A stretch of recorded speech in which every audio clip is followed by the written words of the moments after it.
Hello everyone, আজকে আপনাদের সাথে শেয়ার করব ছোট মাছের চচ্চড়ির রেসিপিটি। চলুন তাহলে দেখে নেওয়া যাক এই জন্য কি কি উপকরণ লাগবে। আমি নিয়েছি পুঁটি মাছ, আপনারা যে কোনো ছোট মাছ ব্যবহার করতে পারেন। তারপর আমি সবজিতে নিয়েছি আলু, বেগুন, আপনারা যে কোনো সবজি ব্যবহার করতে পারেন।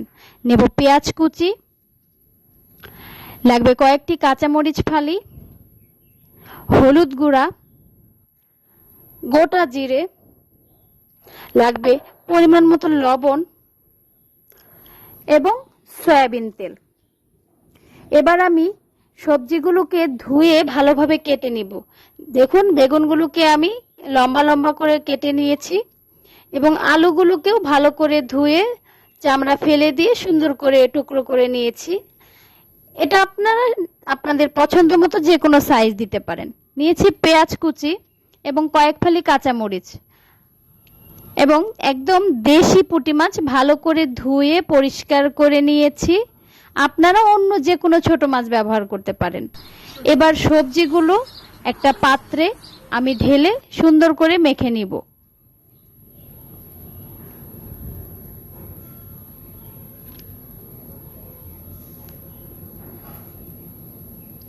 সবজিগুলোর ভিতরে দিয়ে দিচ্ছি গোটা জিরে পরিমাণ মতো। আপনারা চাইলে এখানে জিরার গুঁড়াটাও ব্যবহার করতে পারেন। দিয়ে দিলাম হলুদ। এবার দেব শুকনা মরিচ গুঁড়া। আপনারা এটা স্কিপও করতে পারেন, ঝাল যে যেমন খেতে চান সেই অনুযায়ী কাঁচামরিচ বাড়িয়ে কমিয়ে দিতে পারেন। দিয়ে দিলাম পরিমাণ মতো লবণ এবং পরিমাণ মতো সয়াবিন তেল। এবার সবগুলো সবজি একত্রে ভালোভাবে হাত দিয়ে মেখে নিব। এই তরকারিটির স্বাদ মূলত নির্ভর করে আপনি কত ভালো করে সবজিগুলো মেখে নিচ্ছেন। যে যত ভালো করে মাখবেন এটার স্বাদ তত গুণেই বেড়ে যাবে। এবার দিয়ে দিব মাছগুলো দিয়ে আলতো হাতে জাস্ট মিশিয়ে নিব হালকাভাবে, যেন মাছগুলো ভেঙে না যায়। এরপর মাখা হয়ে গেলে 1 কাপ পরিমাণ পানি দিয়ে ঢাকনা দিয়ে ঢেকে চুলায় বসিয়ে দিচ্ছি। এই তরকারিটি হতে বেশি সময় লাগে না। বলক ওঠার পর আমি ঢাকনাটা খুলে একটু নেড়ে চেড়ে দিব, সবগুলো একটু উল্টিয়ে পাল্টিয়ে দিব। খুবই আলতোভাবে করতে হবে যেন মাছগুলো ভেঙে না যায়।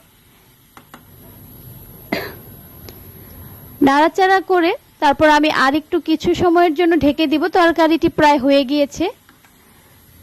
সবকিছু ঠিক আছে কিনা চেক করে আমি আবার একটু ঢেকে কিছুক্ষণের জন্য রেখে দিব। কয়েক মিনিট পর আবার ঢাকনা খুলে চেক করে নিচ্ছি যে সবগুলো সবজি সিদ্ধ হয়েছে কিনা। ভালোভাবে নেড়ে চেড়ে ঢেকে চুলার জালটা অফ করে কয়েক মিনিট দমে রেখে দিব।